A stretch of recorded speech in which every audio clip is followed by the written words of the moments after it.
Hello and welcome back to my channel. This is E.L. Pierce here with you today, and I thought that I would make a quick video describing why I decided to self-publish, go indie, instead of actually go the traditional route. So this is a video where I'm going to be very honest and upfront with you guys and anyone else who may be considering which path they want to take. So a little bit about both. If you go with traditional publishing, it's one thing that you create your book, obviously, first and completely finish it, completely edit it, because the people you will be working with want to know that they have a finished product that is good and going to sell, that won't take a lot of their time, that won't mean a lot of work for them, because they are busy. They have a lot of this to do. So, that's one step. The second step is actually querying an agent, which is like your gateway person. You have to convince at least one agent out of a sea of thousands to actually represent your book. And then from there, they have to get either an editor or a publishing house to say yes to your book. They actually sit down at like a committee, a meeting, and discuss your book and whether or not they think it will sell, whether or not they have a books like it or not, whether or not the writing is good enough. So that's a lot that goes into whether or not your book's going to actually get represented. It's hard enough to get an agent, but possible, and then you have to go from step 2 to step 3 trying to get another person from there, the higher up, to take it on as well. Then you're waiting a year or more for it to actually hit shelves, and in that time you are working on revisions that they send to you. That's not counting the ones that you already did and spent your time on. And then from there, they are designing your cover, they're designing your font, they are designing everything about your book. Now, if they are nice, then yes, they will give you some options based on some feedback. They will ask you, hopefully, what are some things you would like to see, and then they will go and design those and give you some options, and then it's out of your hands. The next thing they do for you is they actually help you market your book, and that's one of the most important things. The reason having a actual publishing house publish your book is so coveted and desired is that it makes people think, I'm official, because someone actually agreed that they wanted to work on your book. The second reason is because they're doing a lot of that hard work of designing your book and the font and the layout and the text for you. And the third reason is marketing. Those are really great things, but let's be honest. There's at least hopefully someone out there who would also approve your book who isn't an agent. You can design and do all those different things with your book and the way you want. It just may cost a little money and it may be hard, but you can do it. And then the third thing is you can also market your book. And that's a big key point I'm going to talk about in just a minute. So, there are actually many downfalls though with traditional publishing, which would be the fact that the agent and the publishers, editors keep a portion of every book money that you garner every time it sells. So you're only making a small fraction of the cost. Let's say you sell your book for $15, which is high nowadays. You're not going to get hardly anything, maybe $2 or $3. When you self-publish, let's say you set it at $9.95, which is less, you can still get up to $2 or $3 once they deduct what it costs to actually make the book. So you're getting more, because if you put up to $15, you're going to get more than $2 or $3, and you're only paying for the cost of the book. The thing is, you can't run sales if you do traditional publishing. You don't have any control, and some people think, I don't want it. But you put all that work into that book. It's in your head, it's your dream. Don't you want to see it come out that way? I honestly, and I told you I was going to be upfront and honest, believe that traditional publishing is very appealing, but there's a lot of downfalls that come with it. It's like saying, help me, and I will therefore relinquish a lot of my creativity, rights, and money for your help. Okay, it makes sense. They're a business. They want to sell. They want to know that they're going to put a cover out there that's going to actually appeal to audiences. I get where they're coming from, but you're also relinquishing a lot when you don't have to, because you can create it. You can market it. You can get it out there. I'm not calling those people lazy, because I know it sounds like that. I'm just saying for those who are really passionate about it, you don't have to go that route. You could still succeed as an indie self-published author. And I think that's a new thought frame for people. A lot of people think, oh, if you self-publish or indie publish, you couldn't do it, and you're just desperate to get your book out there, and it's going to flop. No. The key is that people are buying your book. They like your book. They like your work. You're just doing more work.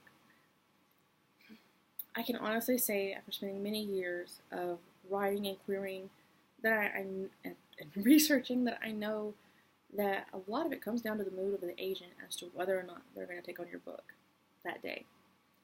Your character wasn't speaking to them. They had a stomach ache. I'm not saying that agents aren't great. They are, but they have thousands of books, and if you be honest with yourself, they won't even all reply a personal rejection because they don't have time. So, what's the chance that they're really going to give your book the actual time and devotion it needs? They're not.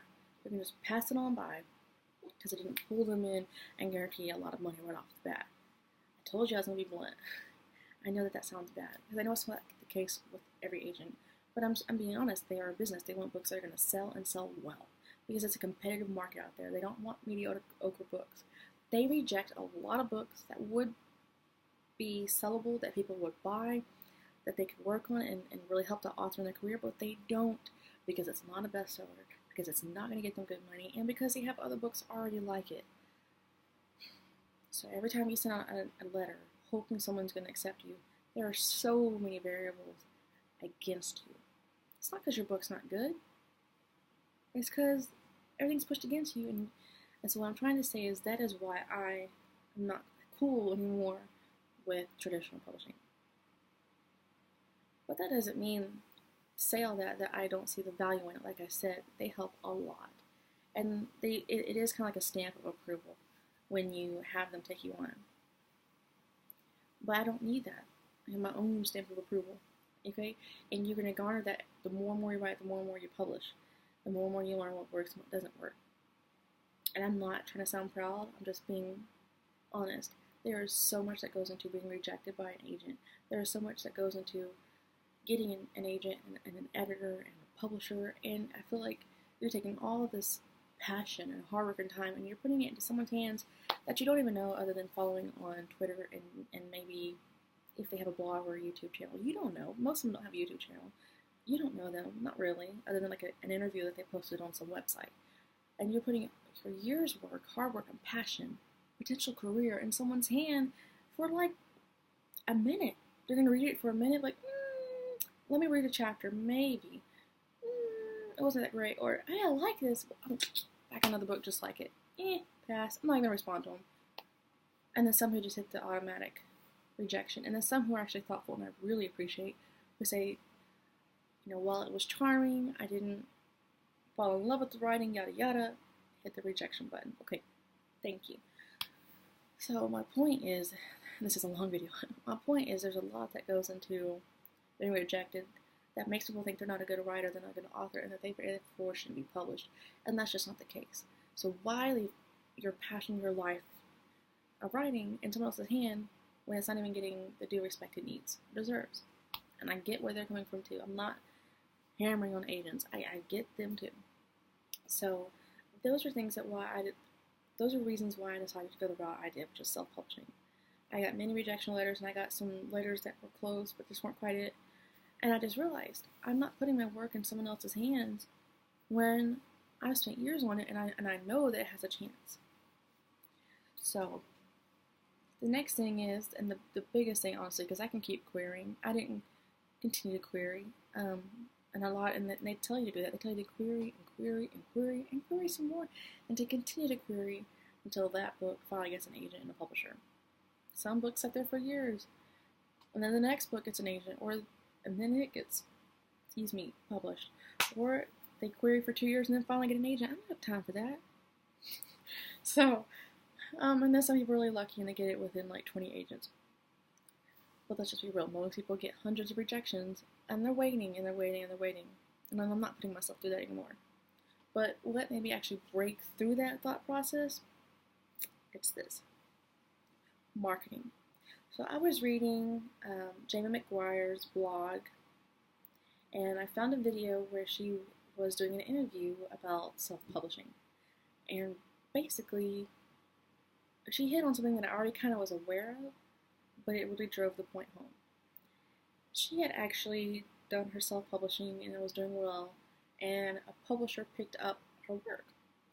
And paraphrasing, she had basically said that she was doing just as much marketing with the publisher as she was without one. And I just had this moment of, oh my goodness, I don't need it. I don't need a publisher. You're still doing all of the work except for actually putting the book together. I can do that. And I just realized I want it in my hands. Why do I want? I'm going to do all the work anyway. Why not just make the cover or pay someone to do the cover if you don't want to design it? Pay someone to do the inside, the interior, the text. So when I realized that, and I already kind of knew it, but when I heard it said by Miss McGuire, I just knew. It was just like something, because I used to be totally against publishing, self-publishing. I knew that I wanted to be legitimate and get an actual publisher, but then I just started thinking about it a little bit more as I realized how so few actually responded, which I thought was wrong. You know, you can at least say no thank you. You can at least send a form rejection out. The more I read about how it just comes down to so many variables that has nothing to do with my book. And when I realized that, man, they're still doing a lot of the marketing on their own. And when I heard her say that, something just complete 180. And I decided I'm going to do this myself. And the cool thing is, I have so much creativity that I can put in. I've always loved books that have like little goodies. And what I mean by that is like things on the inside to enjoy, like little pictures and little images, little quotes and stuff. And you're not guaranteed to get any of that. But guess what? I am, because I'm the one designing it. So this is a very biased video. This is very much self-publishing. Now you can self-publish your book and get 2 sales, whereas if you were to go with traditional publishing, you maybe get 1,000. But I honestly think that if you just keep at it, and keep publishing books, and just keep working where you can, eventually you're going to make some more sales. People are going to love your books and read them, or at least enjoy them. It's not about being a millionaire, or even a best-time seller. It's just about doing what you love. And I don't want a publishing house, or many of them, to stop me from doing that. So many people have the dream to have their work in a book format in their hands, and they just get so excited when they finally have it. If you watch them on YouTube and they're unboxing their books, it's like you get really happy because you see them getting what they've always wanted. And yeah, some of it sucks. Who knows, maybe mine does. I hope not. I've done a lot of work on it. But then something that's really good, because some people have really put in a lot of time with editing, a lot of time with the design, a lot of work, and it pays off. And even if they don't make a lot of sales, they can just keep doing it. It's about getting your book out there. And this is a long video, and I'm going to stop shortly, but I just want to say this. When I very first started writing, it wasn't about being a bestseller and having a book and a career. It wasn't like that. It was more of, I'm going to go back to Harry Potter. It was more of, I wanted to give what those books gave me. I wanted to give someone a retreat, someone the magic it gave me. And I sat down to write with that in mind. I want to do this. And if you're just waiting years on years, getting rejected for silly variables, and some of them might be because your work isn't that great. I get it. I'm not saying that's not it. But there's so much more that goes into it. You're not getting to do what you're meant to do. You know if your work is good or not. You kind of know deep down, it doesn't quite sound good. And if you just wrote the first draft and you're publishing it, stop. Write like 6 drafts.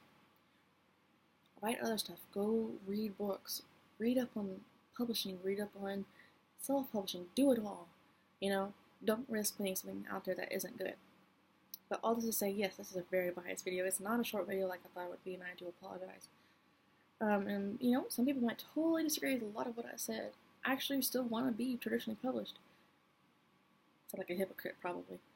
But I also see the huge appeal to self-publishing, and I'm not going to let that stop me. Traditional publishing, I'm going to take that route if I can. I'm going to take the traditional route if I can, but if it doesn't work, I'm not going to sit over there and cry. I'm going to put in the work and get my work out there. So, all that rant to say, I am definitely for self-publishing. And I hope that maybe helps resonate with some of you guys, and maybe some of you guys want to stab me with a pitchfork and put me in the fire. I don't know. But that's really why I decided self-publishing is the real deal for me. Maybe that helps some of you decide what you like as well. Other than that, if you have any comments, let me know. If you want to see any other videos or my insights on certain things, let me know. I'm just learning too. So other than that, thanks for joining in and happy writing.